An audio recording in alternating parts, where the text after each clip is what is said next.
New ইয়র্কে জাতিসংঘের ৭০তম অধিবেশনে অংশগ্রহণ শেষে দেশে ফিরলেন প্রধানমন্ত্রী। চ্যাম্পিয়ন্স অব দ্য আর্থ পুরস্কার পাওয়ায় গণসংবর্ধনা।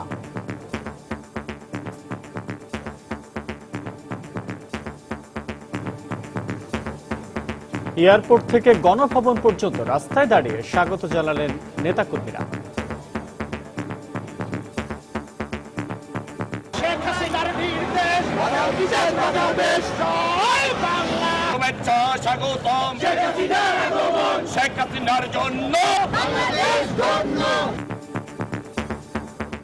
দেখছিলেন প্রধান শিরোনাম। দুপুরের সময়ের সঙ্গে আছি আমি মিজানুর রহমান কবির এবং আমি আসাদ আজিজ।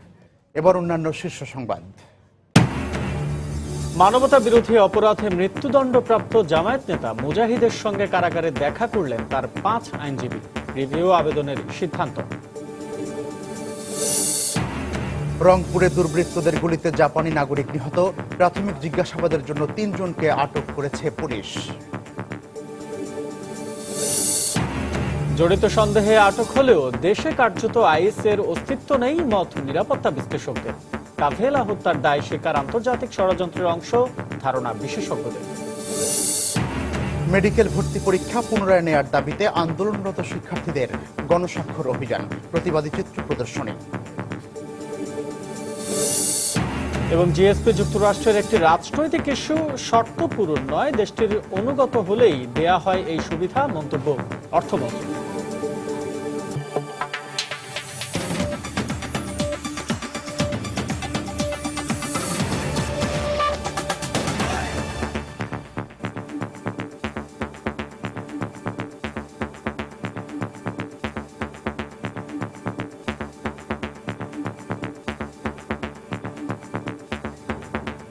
নিউ ইয়র্কে জাতিসংঘের পরিবেশ বিষয়ক সর্বোচ্চ সম্মাননা চ্যাম্পিয়ন্স অব দ্য আর্থ এবং তথ্য প্রযুক্তি খাতে অগ্রগতির স্বীকৃতি ITU অ্যাওয়ার্ড গ্রহণ শেষে দেশে ফিরেছেন প্রধানমন্ত্রী শেখ হাসিনা।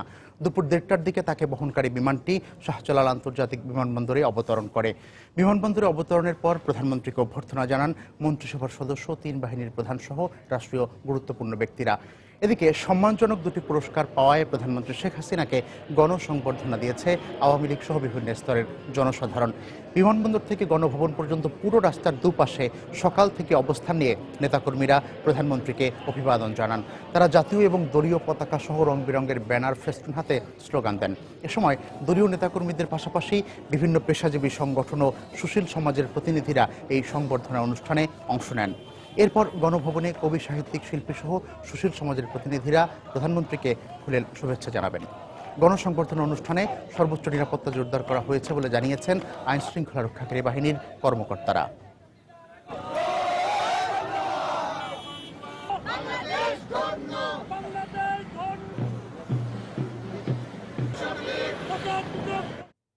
আগামী প্রজন্মকে যুদ্ধাপরাধের কলঙ্কমুক্ত একটি সুন্দর বাংলাদেশ উপহার দিতে বর্তমান সরকার বদ্ধপরিকর বলে জানিয়েছেন প্রধানমন্ত্রী শেখ হাসিনা। শুক্রবার লন্ডনে এক সংবর্ধনা অনুষ্ঠানে কথা বলেন তিনি।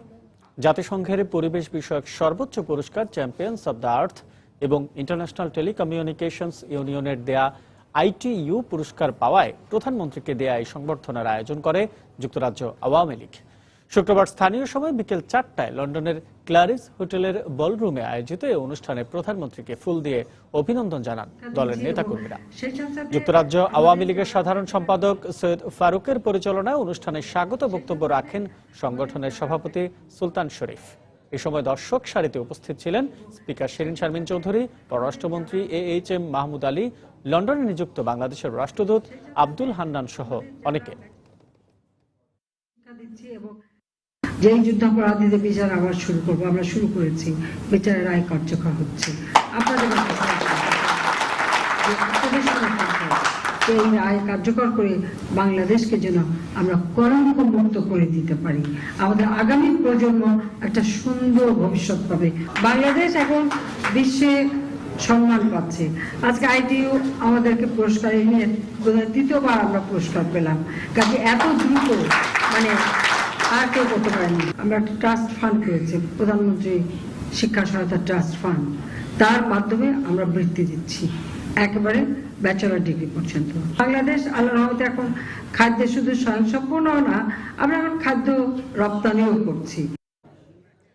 প্রধানমন্ত্রী শেখ হাসিনার এবারের নিউ ইয়র্ক সফরে দুটি পুরস্কার অর্জন বিশ্বে বাংলাদেশের ভাবমূর্তি আরও উজ্জ্বল করেছে বলে মন্তব্য করেছেন জাতিসংঘে নিযুক্ত বাংলাদেশের স্থায়ী প্রতিনিধি ডক্টর এ.কে আব্দুল মোমেন।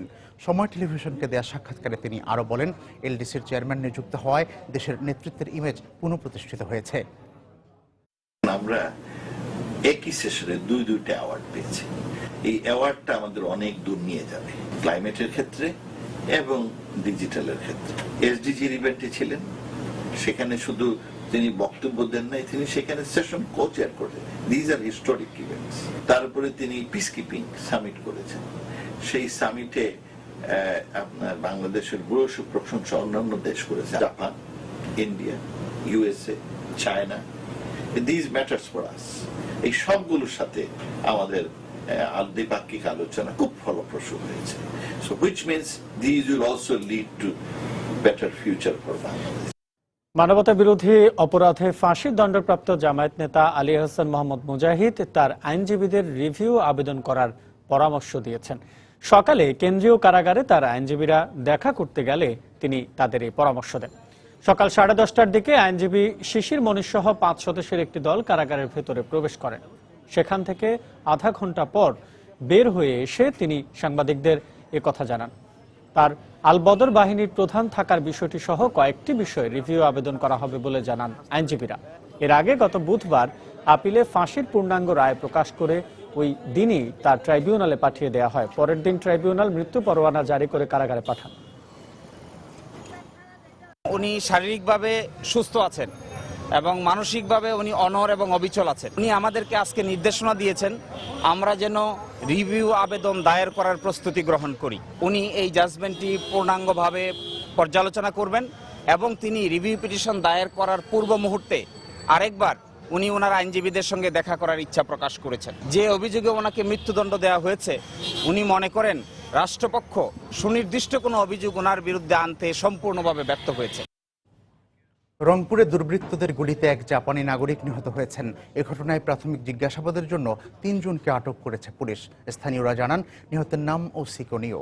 সকালে নগরীর মুন্সিপাড়ার বাসা থেকে আলুটারিতে যাওয়ার পথে দুর্বৃত্তরা তাকে লক্ষ্য করে গুলি ছোড়ে। পরে আশঙ্কাজনক অবস্থায় হাসপাতালে নেওয়া হলে কর্তব্যরত চিকিৎসক তাকে মৃত ঘোষণা করেন। গত 2 বছর ধরে ওসিকোনিও রংপুর শহরের মুন্সিপাড়ায় একটি ভাড়া বাসায় থাকতেন বলে জানা গেছে। তিনি সেখানে বিদেশি ঘাসের ব্যবসা করতেন।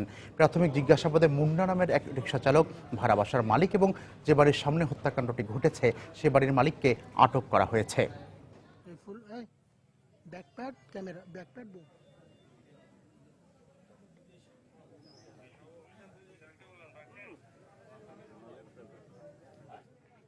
জাপানি নাগরিক বুঝছেন, এখানে একটা প্রজেক্ট করে, তো মানে ঘাসের আবাদ করছে আর কি। প্রতিদিন দেখার জন্য আসে, উনি দেখাশোনা করে। আজকে সকালবেলা উনি আসতে ধরছে এই মুহূর্তে আর কি।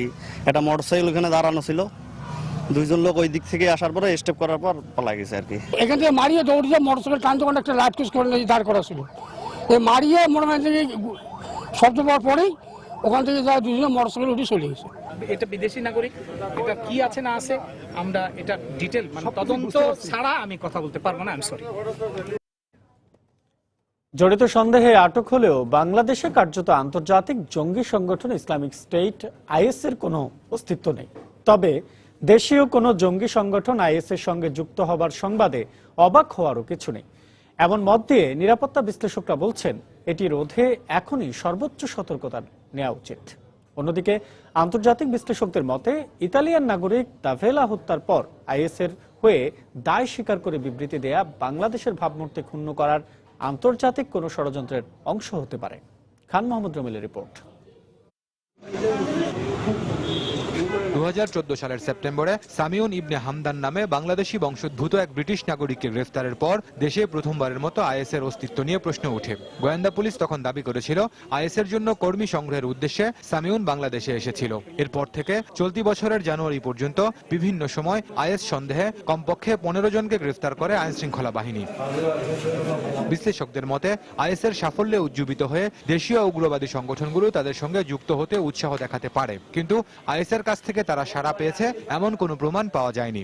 আইএস যে চিন্তাধারা করছে বা যে খিলাফত বা যে এম্পায়ার প্রতিষ্ঠার চেষ্টা করছে, সেখানে ভূ রাজনৈতিকভাবে বাংলাদেশের গুরুত্ব কতটুকু।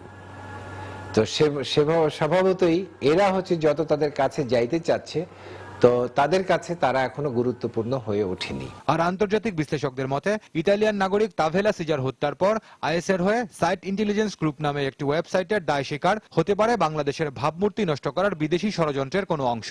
এটা একটা আন্তর্জাতিক ষড়যন্ত্রেরই একটা অংশ, একটা শক্তি। এই শক্তিটা অভ্যন্তরীণ কোনো শক্তি নয়, এটা হলো বহির্বিশ্বের একটা শক্তি। তাদের একটা স্ট্র্যাটেজি আছে, তাদের একটা সুদূরপ্রসারী পরিকল্পনা আছে, যে পরিকল্পনা নিয়েই তারা সুযোগের অপেক্ষায় ছিল এবং তারা সুযোগটা তারা ব্যবহার করেছে, ব্যবহার করে বিদেশের বাংলাদেশের ভাবমূর্তি নষ্ট করেছে। এই সাইটটা কিন্তু আইএস এর কোনো সাইট না, এবং এটা একটা ইহুদি লবি কর্তৃক পরিচালিত সাইট এবং ইহুদিদের পয়সায় এটা চলে। এসব ষড়যন্ত্র মোকাবেলায় সব রাজনৈতিক দলগুলোর একসঙ্গে কাজ করা উচিত বলেও মন্তব্য করেন তিনি। সরকারের সকল রাজনৈতিক দলের সাথে একটা সহমত, ঐক্যমত প্রয়োজন, উপনীত হওয়া প্রয়োজন, এবং ব্লেম গেম বন্ধ করা, একজন আরেকজনকে দোষারোপ করা বন্ধ করে জাতীয় স্বার্থের প্রশ্নে একত্রিত হয়ে সন্ত্রাসবাদকে কন্টেইন করা। তবে দুজনেই মনে করেন সুষ্ঠু তদন্তের মাধ্যমে যত দ্রুত সম্ভব ইতালিয়ান নাগরিক হত্যার রহস্য উন্মোচন করা উচিত। আইএস এর কোনো অপারেটিভ বাংলাদেশে নাই। খান মোহাম্মদ রুমেল, সময় সংবাদ, ঢাকা। দুপুরের সময়ে আরো থাকছে। সরবরাহ ঘাটতি না থাকলেও রাজধানীর পাইকারি বাজারে বেড়েছে প্রায় সব ধরনের চালের দাম। কমছে না বেশি পেঁয়াজের ছাঁচ, তবে স্থিতিশীল অন্যান্য নিত্যপণ্যের দাম। এবং সংস্কারের অভাবে খানাখন্দে পরিণত হয়েছে পর্যটন শহর কক্সবাজারের বেশিরভাগ সড়ক। মৌসুম চলায় ভোগান্তি পোহাচ্ছেন পর্যটকরা। মেডিকেল কলেজে পুনরায় ভর্তি পরীক্ষা নেয়ার দাবিতে আগামীকাল সকাল 10টায় প্রধানমন্ত্রী বরাবর স্মারকলিপি দেবে মেডিকেলে ভর্তিচ্ছু ছাত্রছাত্রী, অভিভাবক ও সাধারণ শিক্ষার্থীরা। সকালে শহীদ মিনারে ভর্তি পরীক্ষার প্রশ্ন ফাঁসের প্রামাণ্যচিত্র নিয়ে চিত্র প্রদর্শনী ও গণস্বাক্ষর সংগ্রহ শেষে এ ঘোষণা দেন আন্দোলনরত শিক্ষার্থীরা। সে সময় তারা প্রশ্নপত্র ফাঁস নিয়ে একটি নাটক মঞ্চায়ন করেন। পাশাপাশি মেডিকেলে চলমান ভর্তি কার্যক্রম বন্ধ করে আন্দোলন চলাকালে পুলিশের হাতে আটক শিক্ষার্থীদের নিঃশর্ত মুক্তিও দাবি করেন কর্মসূচিতে অংশ নেওয়া শিক্ষার্থী ও অভিভাবকরা। চিত্র প্রদর্শনীতে প্রশ্নপত্র ফাঁসের আলামত ছাড়াও গত কয়েকদিনের কর্মসূচিতে পুলিশের হাতে আন্দোলনরত শিক্ষার্থীদের নাজেহাল হওয়ার চিত্র দেখানো হয়। এ সময় সেখানে বিভিন্ন শ্রেণী পেশার মানুষ আন্দোলনের সাথে একাত্মতা প্রকাশ করে গণস্বাক্ষর কর্মসূচিতে অংশ নেয়।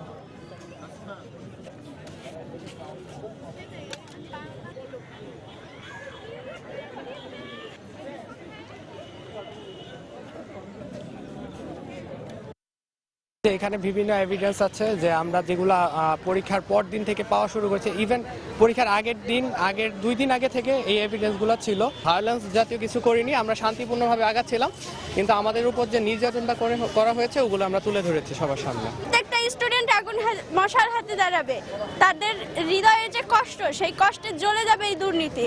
আমরা আমাদের মেধার সঠিক মূল্যায়ন চাই। ভবিষ্যতে প্রশ্নপত্র যদি কখনো কোনোদিন ফাঁস না হয়, এটা আমাদের চাওয়া।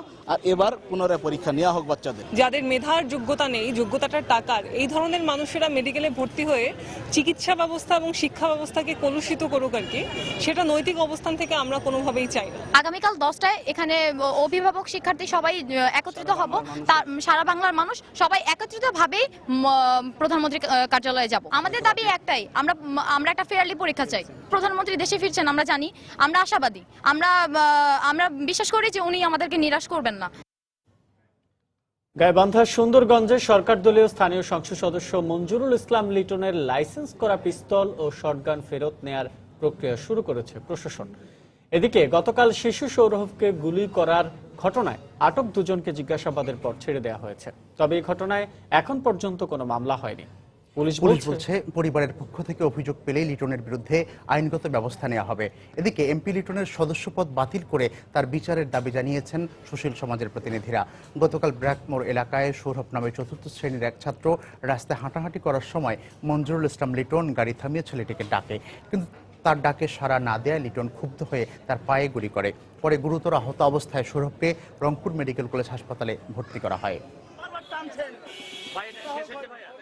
একজন গরিব মানুষ নানা প্রভাবের কারণে, ভয় ভীতির কারণে, নানা রকম এরকম কারণে সে বাদী হতে একটু সময় নিতেই পারে, কিন্তু রাষ্ট্র কেন সময় নিচ্ছে? রাষ্ট্র কেন তাকে এখন পর্যন্ত আইনে আছে, সে পুলিশ কেন এখনো তাকে আইনের আওতায় নিয়ে তাকে তার বিরুদ্ধে মামলা করছে না। তার যে লাইসেন্সকৃত পিস্তলটি আছে, পিস্তলগুলো আমরা প্রত্যাহারের জন্য প্রক্রিয়া করছি, এটা একটা বিষয়। আর আইনগত যেটা হলো যে এগ্রি পারসন অর্থাৎ যারা আহত হয়েছে তার বাবা মা যদি কেউ মামলা করতে আসে আমরা বিধিমাতক ব্যবস্থা নিয়ে নেব।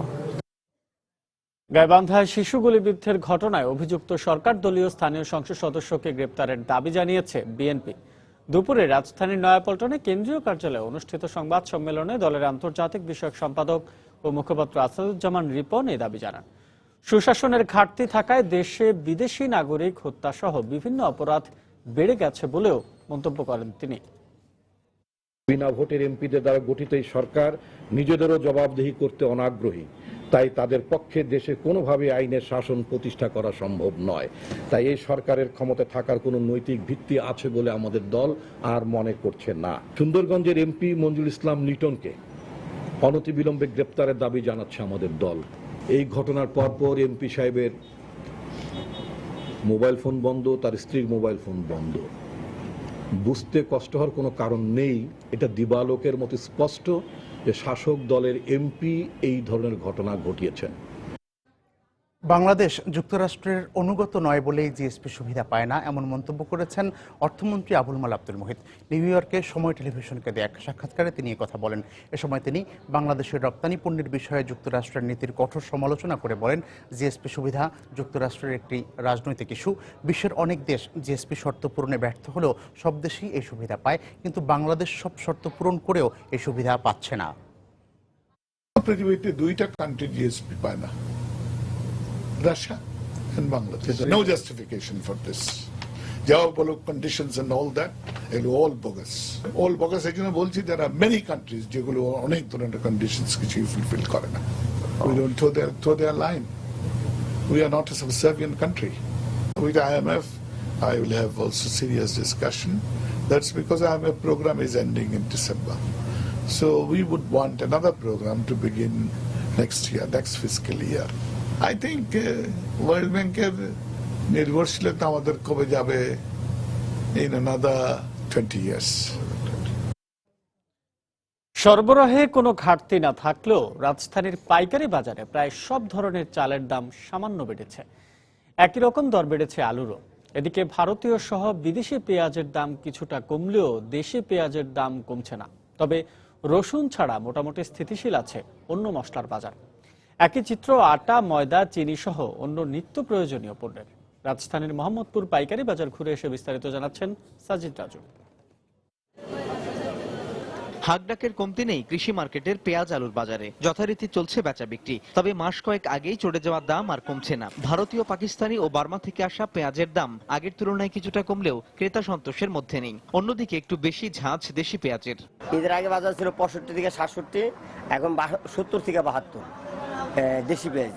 আর পাকিস্তান, তুরস্ক, বার্মা, ইন্ডিয়া এই কটা পেঁয়াজের দাম কমছে। ঈদের পরে বাজার একটু বেশি, ওই যে মালের সরবরাহ কম, ইম্পোর্টের কোনো মাল ঢাকায় ঢুকে নাই তো। একই চিত্র আলুরও। সরবরাহে ঘাটতি না থাকলেও কেজিতে 1-1.5 টাকা বেড়েছে দাম। এদিকে ঈদের পর 2-1টি মশলার দাম ওঠানামা করলেও অন্য মশলার বাজার স্থিতিশীল রয়েছে। আলুটা এখন পর্যন্ত লাগাইতে পারেনি ঠাকুর গালার, ওই যে পানি হয়ে গেছে। হ্যাঁ, তো পানি হওয়ার কারণে এখন সবাই দেখতেছে না এবার আলু আসতে একটু লেট হবে, এই জন্য দেন না বাজার একটু বাড়ি গেছে। আদা রসুন পরশু দিন বিক্রি করছি আমরা 65 টাকা 60 টাকা, আর আজকে বিক্রি করতেছে 80 টাকা। আদা মার্কেটে 2 দিন ধরে কোনো কন্টেনার আসে নাই, যে চিটাং থেকে কোনো কন্টেনার না আসার কারণে আমরা বিক্রি করতেছি দাম। তবে ঈদে ট্রাক চলাচলে নিষেধাজ্ঞা, বন্ধে শ্রমিক স্বল্পতা সহ নানা কারণ দেখিয়ে সব ধরনের চালের দাম কেজিতে 1 টাকা বেড়েছে। এজন্য মিল মালিকদের দায়ী করছেন পাইকারি ব্যবসায়ীরা। প্রতিটা চাইলে 2-1 টাকা করে বাড়ছে, তার কারণ হলো সবগুলা মিল খোলা হয় নাই, আমদানি কম, এজন্য একটু প্রভাব পড়ছে মার্কেটে। ঈদের 3-4 দিন আগে থেকে ইন্টারডিস্ট্রিক্ট ট্রাকগুলো বন্ধ করে দেয়। এটার জন্য ধানগুলো এবং চালগুলো সরবরাহ করা একটু সমস্যা হয়ে যায়, যেমন 10 টাকার ভাড়া 20 টাকা হয়ে যায়। ধানটা আস্তে আস্তে একটু কমে আসছে, যেগুলো আছে ম্যাক্সিমাম মজুদদারের হাতে। এদিকে আটা, ময়দা, চিনি সহ অন্য নিত্য পণ্যের বাজার স্থিতিশীল রয়েছে। সাজিদ রাজু, সময় সংবাদ, ঢাকা। চামড়ার দাম কম থাকায় বিপাকে পড়েছেন ময়মনসিংহের ব্যবসায়ীরা। বর্তমান বাজার দরে চামড়ার কেনা দাম উঠছে না বলে দাবি তাদের। ট্যানারি মালিক ও পাইকারি ব্যবসায়ীদের সিন্ডিকেটের কারণে চামড়ার দাম পাওয়া যাচ্ছে না বলে তারা অভিযোগ করেছেন। তবে সংশ্লিষ্টরা বলছেন, বিদেশের চাহিদা ও দাম কমে যাওয়ায় ট্যানারি মালিকরা বেশি দামে চামড়া কিনছেন না। সায়মা খন্দের তোলা ছবিতে হারুনুর রশিদের রিপোর্ট। সরকার নির্ধারিত দামের চেয়ে বেশি দামে চামড়া কিনে বিপাকে পড়েছেন ময়মনসিংহ অঞ্চলের চামড়া ব্যবসায়ীরা।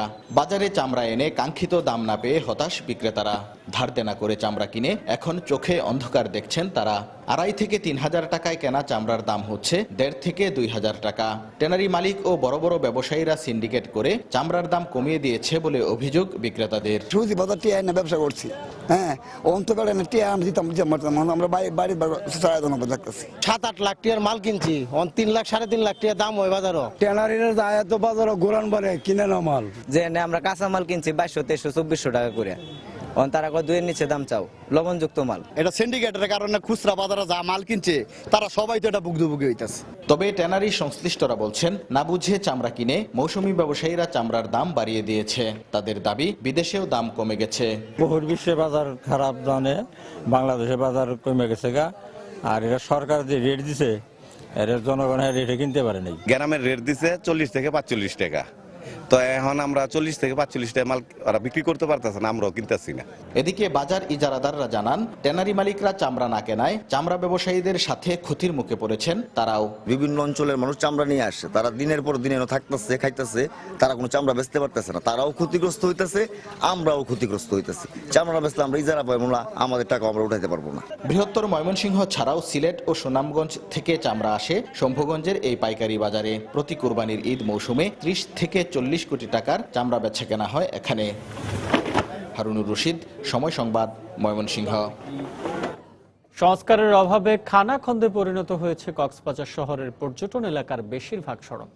গুরুত্বপূর্ণ এই সড়কে যানবাহন চলাচলে যেমন সমস্যা হচ্ছে, তেমনি পর্যটন মৌসুমে প্রতিদিনই চরম ভোগান্তি পোহাচ্ছেন পর্যটকরা। তবে মেয়র বলছেন, শিগগিরই এই সড়কগুলোর সংস্কার কাজ শুরু হবে। সুজউদ্দিন রুবেলের পাঠানো তথ্য ও ছবি নিয়ে ডেস্ক রিপোর্ট। বিশ্বের দীর্ঘতম সমুদ্র সৈকত কক্সবাজার। বর্তমানে পর্যটন মৌসুম হওয়ায় প্রতিদিনই ছুটে আসছেন দেশি বিদেশি হাজারো পর্যটক। কিন্তু শহরের পর্যটন এলাকার hilltop circuit house, hotel motel zone, beach road, Sugandha point, হাসপাতাল সড়ক, গোলদিঘির পার ও বার্মিজ মার্কেট সড়কের বেহাল দশা। এতে চরম ভোগান্তির শিকার হচ্ছেন বেড়াতে আসা পর্যটকরা। দিন দিন এসব সড়কের খানাখন্দক বড় বড় গর্তে পরিণত হওয়ায় যানবাহন চলাচলেও সমস্যার সৃষ্টি হচ্ছে। কক্সবাজারে লক্ষ লক্ষ পর্যটক আসে, কিন্তু আমরা গাড়ি চালাই, এখানে গাড়ি ঠিকভাবে চালাইতে পারি না। হয়তো সমুদ্র সৈকত দেখা অনেক উপলব্ধ হচ্ছি, কে ভালো লাগতেছে, কিন্তু রাস্তাঘাটে বেহাল অবস্থা দেখে অতটা ভালো লাগতেছে না। রাস্তার খুব বেহাল অবস্থা, যেখানে গর্ত ভরা, রাস্তায় খুব দুর্ভোগ পোহাতে হচ্ছে। দ্রুত এসব সড়ক সংস্কার করা না হলে পর্যটকদের মাঝে বিরূপ প্রতিক্রিয়ার সৃষ্টি হবে বলে মনে করছেন হোটেল মালিক সমিতির নেতা। যে রাস্তাঘাটগুলো আছে তার বর্তমান অবস্থা ভয়াবহ খারাপ। এই রাস্তাগুলো দেখলে মনে হয় না বর্তমানে এখানে পৌরসভা বা প্রশাসন বলতে কিছু আছে। অবশ্য মেয়র জানালেন, খুব শিগগিরই এসব সড়কের সংস্কার কাজ শুরু করা হবে। সরণি, তারপর আমাদের সিগাল রোড, এগুলি অলরেডি কাজ শুরু হয়ে গেছে। তো বৃষ্টি কবলিত কারণে আমরা যথাসময়ে করতে পারি না। ইতিমধ্যে আমরা কাজগুলো আবার শুরু করবো নতুন ভাবে। পর্যটন শহর কক্সবাজারের এসব সড়কে প্রতিদিন প্রায় 10,000 যানবাহন চলাচল করে। সময় সংবাদ, কক্সবাজার। চিকিৎসায় অবহেলায় রাজধানীর মোহাম্মদপুরে এশিয়ান কার্ডিয়াক নামের একটি বেসরকারি হাসপাতালে গত 4 দিনে 6 নবজাতক মৃত্যুর অভিযোগ পাওয়া গেছে। নিহতের স্বজনদের অভিযোগ, ভালো চিকিৎসার নাম করে কয়েকজন দালাল এই হাসপাতালে এনে ভর্তি করে তাদের। উন্নত সেবার কথা বললেও হাসপাতালটিতে নেই কোনো বিশেষজ্ঞ চিকিৎসক, কয়েকজন নার্স আর কনসালটেন্ট দিয়ে চলছে এই চিকিৎসা বাণিজ্য। ভর্তি করার পর অন্যত্র নিয়ে যেতে চাইলে দাবি করা হয় মোটা অঙ্কের টাকা। ঘটনাটি গণমাধ্যমে প্রকাশিত হলে গতকাল থেকে পলাতক রয়েছে মালিক পক্ষ। এই ঘটনায় দায়ীদের বিরুদ্ধে আইনি ব্যবস্থা নেওয়া হবে বলে জানিয়েছে পুলিশ।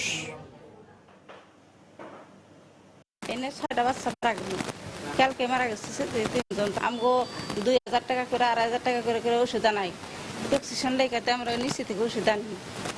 ওষুধ কি করে তা কই পারেন, বাচ্চা সুস্থ অবস্থা নিয়েছে, এখন বাচ্চা করে ন্যস্ত হয়ে গেছে। আল্ট্রাসোনোগ্রাম যেটা করতে বাইরে 900 থেকে 1000 টাকা খরচ হয়, সেখানে আমরা 2500 টাকায় করতেছি। একটা ব্লাড টেস্ট তো অবশ্যই 700 টাকা লাগে না, এখানে 700 টাকা টেস্ট করাচ্ছি। আমরা আসলে এখানে 3 জন বাচ্চা মারা গেছে, এই অভিযোগে কোনো অভিযোগ নেই, মানে শুনে আমরা এখানে এসেছি, কিন্তু কোনো লাশ আমরা পাইনি, কোনো গার্ডিয়ানকে পাওয়া যায়নি। উদ্বোধন কর্তৃপক্ষের সাথে আলোচনা করে আমরা আইনগত ব্যবস্থা নেব। গাইবান্ধা সদর উপজেলার কামারজানিতে ব্রহ্মপুত্র নদের ভাঙন তীব্র আকার ধারণ করেছে। ভাঙন কবলিত মানুষেরা বন্যা নিয়ন্ত্রণ বাঁধ ও খোলা আকাশের নিচে আশ্রয় নিয়ে মানবেতর জীবন যাপন করছেন। ক্ষতিগ্রস্তদের অভিযোগ, ভাঙন ঠেকাতে কোনো ব্যবস্থা নেওয়া হয়নি। অন্যদিকে পানি উন্নয়ন বোর্ড বলছে এই মুহূর্তে ভাঙন ঠেকানো সম্ভব নয়। হেদায়েতুল ইসলাম বাবুর প্রতিবেদন। মাত্র কয়েকদিন আগে মা বাবার সাজানো গোছানো সংসারে পৃথিবীতে আসে এই নবজাতক। শিশুটির বয়স যখন মাত্র 8 দিন, তখন ব্রহ্মপুত্র নদের ভাঙনের মুখে সব তছনছ। এখন মায়ের কোলে খোলা আকাশের নিচে সময় কাটছে তার। দফায় দফায় নদী ভাঙনের মুখে এই পরিবারটির মতোই দীর্ঘ হচ্ছে ভিটেমাটি হারা মানুষের তালিকা। কই যাবো, রান্না করে খাবো, এই চুলেটা পর্যন্ত আমাদের নাই। যেখানে আর কি সুযোগ পাচ্ছি ওই জায়গায় আশ্রয় নিয়ে আসি। খাইতে পারি না, নিতে পারি না, কার কাছে যাই কার কাছে না যাই। ব্রহ্মপুত্র নদে পানি কমতে শুরু করায় ভাঙনের তীব্রতা বেড়েছে। ফসলি জমি থেকে শুরু করে গাছপালা কোনো কিছুই রক্ষা পাচ্ছে না ব্রহ্মপুত্রের কবল থেকে। আমাদের যে কোনো সরকার আছে, তারা যে আমাদের কোনো খবর নেবে, এখন পর্যন্ত আমরা কোনো এর খোঁজ খবর পাই নাই। তাকে জানা সত্ত্বেও তার আজ পর্যন্ত কোনো আসেও নাই, কোনো পদক্ষেপও নেয়নি। এই অবস্থায় পানি উন্নয়ন বোর্ডের কর্মকর্তা জানালেন, এই মুহূর্তে ভাঙন প্রতিরোধে ব্যবস্থা নেওয়া সম্ভব নয়। আগামীতে যাতে বড় ধরনের একটা প্রকল্প করা যায়, সে ধরনের উদ্যোগ আমরা গ্রহণ করব। একটা বড় প্রকল্প করে যাতে ভাঙন এলাকা রোধ করা যায়। কামারজানি গোঘাট গ্রামে প্রায় 2 কিলোমিটার এলাকা ভাঙন কবলিত। গত 15 দিনে ব্রহ্মপুত্রের ভাঙনের মুখে পড়ে বিলীন হয়েছে খানাবাড়ি সরকারি প্রাথমিক বিদ্যালয় সহ প্রায় 250 পরিবারের ভিটেমাটি। বাপদাদার ভিটেমাটি হারিয়ে নিঃস্ব মানুষগুলো আশ্রয় নিয়েছে খোলা আকাশের নিচে। শীঘ্রই ভাঙন ঠেকাতে পদক্ষেপ গ্রহণ না করলে ঐতিহ্যবাহী কামারজানি বন্দরও ভাঙনের মুখে পড়বে বলে আশঙ্কা করছেন এলাকাবাসী। হেদায়েতুল ইসলাম বাবু, সময় সংবাদ, গাইবান্ধা। উদ্বোধনের পর প্রায় 2 বছর পেরিয়ে গেলেও চালু হয়নি মাদারীপুরের শিবচর উপজেলার ফায়ার সার্ভিস ও সিভিল ডিফেন্স স্টেশনের কার্যক্রম। লক্ষাধিক মানুষের এই উপজেলায় ব্যবসা প্রতিষ্ঠান সহ বাড়িঘরে প্রায়ই ঘটছে অগ্নিকাণ্ডের ঘটনা। এদিকে গণপূর্ত বিভাগ বলছে স্টেশনটির ভবন নির্মাণের কাজ শেষ হলেও বুঝে নিচ্ছে না কর্তৃপক্ষ। তবে ফায়ার সার্ভিস বলছে বিদ্যুৎ সংযোগ সহ স্টেশনের কাজ অসমাপ্ত থাকায় শুরু করা যাচ্ছে না এর কার্যক্রম। সঞ্জয় কর্মকার, অভিজিতের তথ্য, শাহাদাত আকনের ছবি নিয়ে ডেস্ক রিপোর্ট। 33% জায়গার ওপর মাদারীপুরের শিবচর বাস স্ট্যান্ডের উত্তর পাশে 1,72,00,000 টাকা ব্যয়ে নির্মাণ করা হয় শিবচর ফায়ার সার্ভিস ও সিভিল ডিফেন্স স্টেশন। 2013 সালের 22 নভেম্বর ভিডিও কনফারেন্সের মাধ্যমে স্টেশনটির আনুষ্ঠানিক উদ্বোধন করেন প্রধানমন্ত্রী শেখ হাসিনা। এরপর প্রায় 2 বছর পেরিয়ে গেলেও প্রয়োজনীয় জনবল নিয়োগ সহ ফায়ার সার্ভিস কর্তৃপক্ষ এখনো পর্যন্ত শুরু করেনি এর কার্যক্রম। এই অবস্থায় জনস্বার্থে এ ফায়ার স্টেশনটির কার্যক্রম দ্রুত শুরু করার দাবি এলাকাবাসীর। আমাদের বাজারের ভিতরে কয়েকদিন পরে পরে আগুন লাগে, নিবানোর কোনো ব্যবস্থা নেই। যদি দ্রুত এটা চালু করতো তাহলে একটু জনগণের জন্য, শিবচরবাসীর জন্য একটু ভালো হতো আর কি। চালু করছে, এরা অন্তত সেবা পাইতাছি না আমরা। পরিত্যক্ত অবস্থায় ফায়ার সার্ভিসের এই ভবনটি পড়ে থাকায় বখাটেরা মাদকাসক্ত সহ নানা অসামাজিক কর্মকাণ্ডের নিরাপদ আস্তানা হিসেবে ব্যবহার করছে বলে অভিযোগ স্থানীয় এ জনপ্রতিনিধির। অসামাজিক কিছু কার্যকলাপ হয়, এরকম বিভিন্ন সাভারার আমাদের এলাকাবাসীর হইতে হয়। এত টাকা পয়সা খরচ করেও 2 বছর যাবৎ কেন উদ্বোধন করে এটা ফেলাই রাখছে তা আমাদের বোধগম্য নয়। এদিকে গণপূর্ত বিভাগ বলছে 1 বছর আগে ভবন নির্মাণের কাজ সমাপ্ত হলেও বুঝে নিচ্ছে না কর্তৃপক্ষ। তবে ফায়ার সার্ভিস বলছে অ্যাপ্রোচ সড়ক ও বিদ্যুৎ সংযোগ সহ স্টেশনের কাজ অসমাপ্ত থাকায় শুরু করা যাচ্ছে না এর কার্যক্রম। তাদেরকে আমরা একবার অফিসিয়ালি চিঠি দেওয়া হয়েছে এবং তাদের পিডির সাথে আমার মাঝে মাঝে টেলিফোনে আলাপ হচ্ছে এই ব্যাপারে যে বিল্ডিংটা বুঝে নেওয়ার জন্য। গ্যারেজ থেকে অ্যাপ্রোচ রোড অনেক খারাপ, এছাড়া পানি, বিদ্যুৎ এবং আনুষঙ্গিক অনেক কাজের সমস্যা রয়েছে। একটি পৌরসভা ও 19টি ইউনিয়ন নিয়ে গঠিত শিবচর উপজেলায় গত 2 বছরে 20টিরও বেশি অগ্নিকাণ্ডের ঘটনা ঘটেছে। সময় সংবাদ, মাদারীপুর।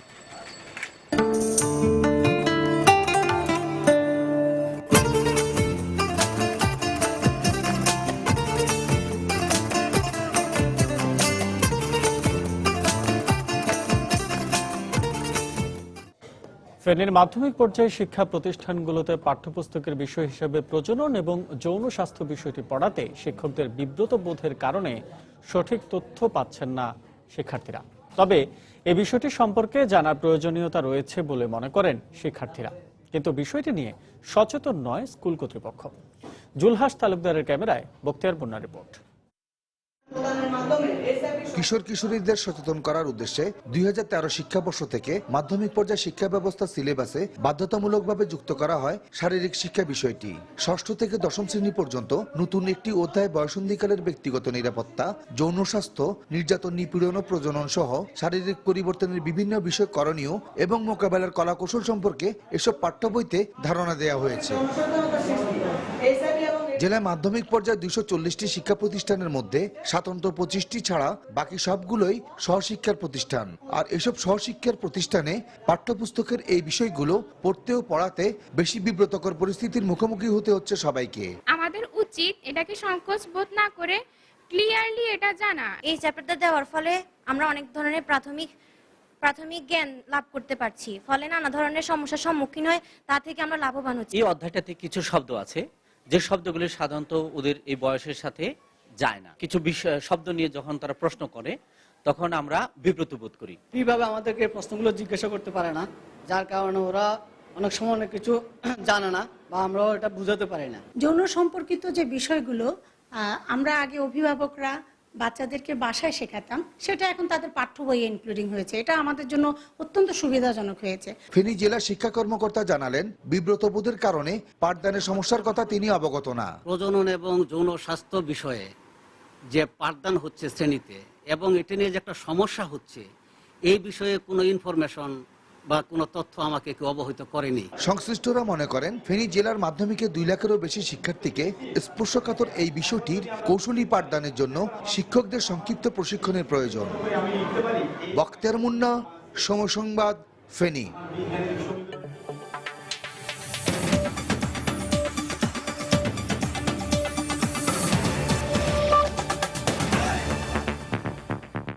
অভিবাসীদের ভিড়ে আইএস জঙ্গিরা ইউরোপে প্রবেশের সুযোগ নিতে পারে বলে যে আশঙ্কা করা হয়েছিল তার কোনো আলামত পাওয়া যায়নি বলে জানিয়েছেন জার্মান স্বরাষ্ট্রমন্ত্রী থমাস ডি মাইজিয়েরে।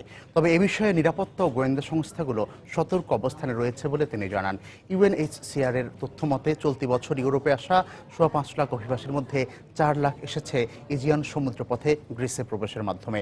প্রতিকূল আবহাওয়ার কারণে অভিবাসী প্রবেশের সংখ্যা গত সপ্তাহের তুলনায় কিছুটা কমে এলেও পরে শিগগিরই তা আগের অবস্থায় ফিরে যেতে পারে বলে জানায় এই সংস্থাটি। ইজিয়ান সমুদ্রের উত্তাল ঢেউ পাড়ি দিয়ে শুক্রবারও তুরস্ক থেকে গ্রিসের লেসবস উপকূলে অভিবাসীবাহী ডিঙি ভিড়তে দেখা যায়। প্রতিকূল আবহাওয়ার কবলে পড়ে এ পথে কদিন পর পর মৃত্যুর ঘটনা ঘটলেও থামছে না অভিবাসীর স্রোত। যুদ্ধ আর দারিদ্র্যের কষাঘাত থেকে বাঁচতে মৃত্যু ঝুঁকি সঙ্গী করেই ইউরোপের পথে ছুটছেন নিরুপায় সব মানুষ। সমুদ্রের বিশাল বিশাল ঢেউয়ের ধাক্কা খেয়ে ভেবেছিলাম এই বুঝি সব শেষ, ফিরে যাওয়ারও কোনো উপায় নেই। ভয় ছিল বাচ্চাদের নিয়ে, আজ ওদের কিছু হলে নিজেকে কখনোই ক্ষমা করতে পারতাম না। ইউরোপে আসতে অভিবাসীদের বেশিরভাগ ব্যবহার করছে ইজিয়ান সাগর ও ভূমধ্যসাগর পথ।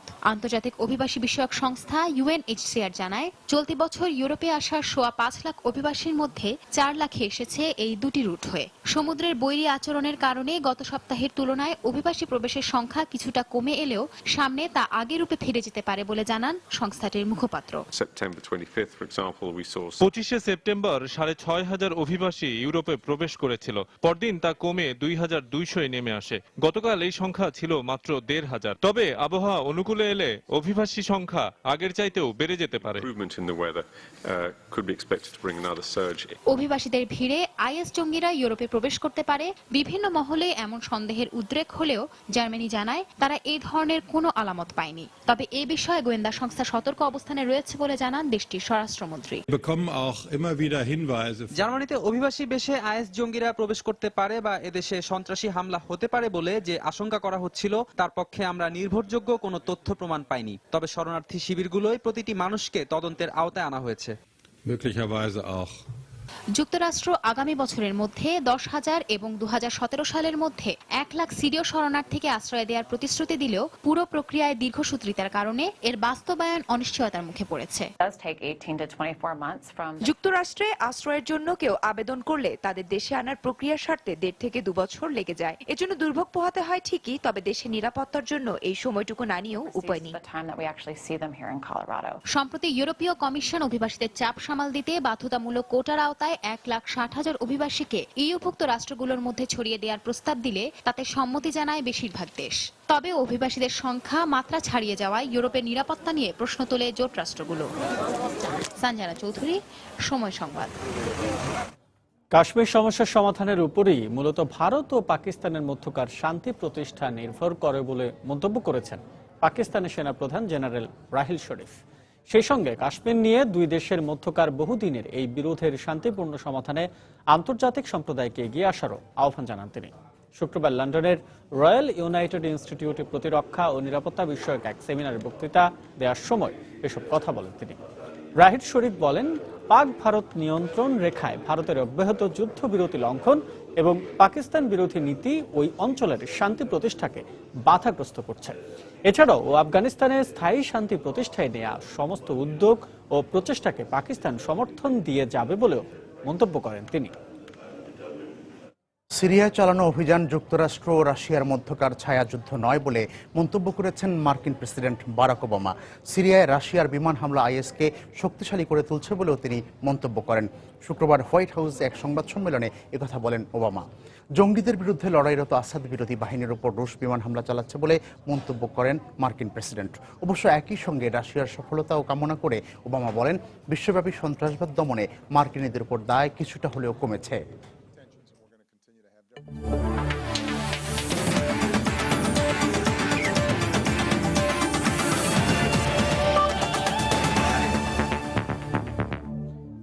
দেশের মাটিতে এএফসি অনূর্ধ্ব 19 ফুটবল টুর্নামেন্টের বাছাই পর্বে শুভ সূচনা করেছে বাংলাদেশ। আধিপত্য বিস্তার করেই নিজেদের প্রথম ম্যাচে শ্রীলঙ্কার বিপক্ষে 2-0 গোলের জয় তুলে নিয়েছে সাইফুল বারী টিটুর শিষ্যরা। এদিকে দিনের আরেক ম্যাচে ভুটানকে 7-0 গোলে হারিয়েছে উজবেকিস্তান। নেপালে অনুষ্ঠিত সাফ অনূর্ধ্ব 19 টুর্নামেন্টের সেমিফাইনাল থেকে বিদায়। নিকট অতীতের সে ব্যথা ভুলতেই কিনা দেশের মাটিতে এএফসি অনূর্ধ্ব 19 ফুটবলের বাছাইয়ে এদিন শ্রীলঙ্কার বিপক্ষে আক্রমণাত্মক ঢঙে খেলতে থাকে বাংলার যুবারা। সাদ রাব্বিদের নৈপুণ্যে ম্যাচের প্রথম 15 মিনিট তো বলের দখলই ঠিকমতো নিতে পারেনি অতিথিরা। তবে শ্রীলঙ্কার গোলরক্ষক রিসাদ মোহাম্মদের দৃঢ়তায় প্রথমার্ধে গোলবঞ্চিতই থাকতে হয় স্বাগতিকদের।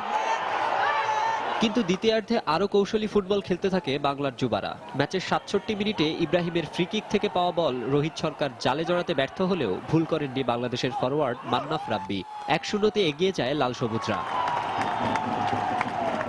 এরপর গোল শোধে মরিয়া হয়ে ওঠে অতিথিরা। তবে সাইফুল বারী টিটুর শিষ্যদের ভুল পাস আর নিজেদের ডি বক্সের বাইরে ফাউল করে সেট পিসের কবলে পড়ার সুযোগটা কাজে লাগাতে পারেনি সিংহলিস যুবারা। ম্যাচের 82 মিনিটে সমতায় ফেরার সুযোগটাও হাতছাড়া হয় তাদের। নিজেদের ডি বক্সে শ্রীলঙ্কার অধিনায়ক দানুষ্কার হাতে বল লাগলে পেনাল্টি পায় বাংলাদেশ, আর সেখান থেকে জয়সূচক গোল করেন বাংলাদেশের অধিনায়ক মাসুক মিয়া জনি। ফলে 2-0 গোলে জয়ের পাশাপাশি পূর্ণ পয়েন্ট নিয়ে মাঠ ছাড়ে দেশের যুবারা। আগ্রাসন, ড্রিবলিং সবই দেখালো বাংলাদেশ অনূর্ধ্ব 19 ফুটবল দল। প্রতিটি আক্রমণেই যেন ছিল কদিন আগে সাফের হতাশা ঘোচানোর চেষ্টা। আর এএফসি অনূর্ধ্ব 19 টুর্নামেন্টের শুরুতে শ্রীলঙ্কাকে হারিয়ে দারুণ এক শুভ সূচনাই করল বাংলাদেশ। আর সেই সাথে ইঙ্গিতটাও দিয়ে রাখলো এই টুর্নামেন্টে তারা সহজ প্রতিপক্ষ নয়। বঙ্গবন্ধু স্টেডিয়াম থেকে মাকসুম আলম খান, সময় সংবাদ, ঢাকা। ময়মনসিংহের ব্রহ্মপুত্র নদে উৎসবমুখর পরিবেশে শুক্রবার বিকেল অনুষ্ঠিত হলো গ্রাম বাংলার ঐতিহ্যবাহী নৌকা বাইচ। আর এই বাইচ দেখতে মানুষের ঢল নামে ব্রহ্মপুত্রের পাড়ে। ময়মনসিংহ পৌরসভা গত 3 বছর ধরে আয়োজন করে আসছে এই প্রতিযোগিতা। নদী রক্ষায় সচেতনতা তৈরি ও গ্রামীণ ঐতিহ্যকে নতুন প্রজন্মের কাছে তুলে ধরতে এই আয়োজন বলে জানান পৌর মেয়র। হোসেন আলীর ক্যামেরায় হারুন রশিদের রিপোর্ট। আবহমান গ্রাম বাংলার ঐতিহ্যবাহী নৌকাবাইচ প্রতিযোগিতা উপভোগ করতে শুক্রবার বিকেলে হাজার হাজার মানুষের ঢল নামে ময়মনসিংহ শহরের জয়নুল পার্ক এলাকায় ব্রহ্মপুত্রের পাড়ে। নৌকাবাইচকে ঘিরে পুরো এলাকায় সৃষ্টি হয় অন্যরকম এক উৎসবের আমেজ। ময়মনসিংহ ও জামালপুর জেলার 25টি নৌকা 2টি গ্রুপে অংশ নেয় প্রতিযোগিতায়। নানা রঙে সাজানো নৌকা আর বাইছাদের বাহারি পোশাকও নজর কাড়ে দর্শনার্থীদের। বোঝা যাচ্ছে যে এটা কতটা জনপ্রিয় ছিল আর এখনো কতটা জনপ্রিয় আছে। এত লোক দেখে আর কি বুঝতে পারছি। আমার খুবই ভালো লাগলো এখানে আসা। গ্রাম্য খেলা শহরে তো হয় না, শহরে মানুষ দেখতেও পারে না, এই জন্য আমরা উপভোগ করার জন্য আসছি। আমি না শুধু, সম্পূর্ণ যত লোক আছে সবাই এটার ব্যাপারে খুব খুশি এবং খুব উৎফুল্ল। নৌকাবাইজ ভালো লাগে, সবাই তো পছন্দ করে নৌকাবাইজ, আমিও পছন্দ করি। ঐতিহ্যবাহী একটা জিনিস, যেটা অনেক ভালো লাগলো। আর এটা যদি ঘন ঘন করা হয় আরো, তাহলে মানে আরো ভালো হয়। এই নৌকা বাইচটা যাতে প্রতি বছর আয়োজন করা হয়, ময়মনসিংহবাসী থেকে এটা আমাদের দাবি। নদী রক্ষায় সচেতনতা তৈরি ও গ্রামীণ ঐতিহ্যকে নতুন প্রজন্মের কাছে তুলে ধরতে এই আয়োজন বলে জানালেন পৌর মেয়র। অতীত যে ঐতিহ্যগুলো এগুলো আমাদের বর্তমান প্রজন্মের মাধ্যমে বেঁচে থাকুক হাজার বছর, আমাদের বাঙালিত্ব আমরা যেন ধরে রাখতে পারি। এই উদ্যোগটি ভবিষ্যতে অব্যাহত থাকবে আপনাদের সকলের সহযোগিতার মাধ্যমে। আমরা অতীতে যে জিনিসগুলো শুরু করেছি এগুলো আমরা ভবিষ্যতেও আমরা অব্যাহত রাখতে চাই। প্রতিযোগিতায় ছোট নৌকা গ্রুপে ময়মনসিংহ সদর উপজেলার কুষ্টিয়ারচরের ফারুক মিয়া এবং বড় নৌকা গ্রুপে বড়রচরের ইদ্রিস মেম্বারের নৌকা প্রথম হয়। হারুনুর রশিদ, সময় সংবাদ, ময়মনসিংহ। দুপুরের সময় পর্যায়ে শীর্ষ সংবাদ জানিয়ে দিচ্ছি আরো একবার। জাতিসংঘের অধিবেশনে অংশগ্রহণ শেষে দেশে ফিরলেন প্রধানমন্ত্রী। চ্যাম্পিয়ন্স অব দ্য আর্থ পুরস্কার পাওয়ায় গণসংবর্ধনা। স্বাগত জানালেন উচ্ছ্বসিত নেতাকর্মীরা।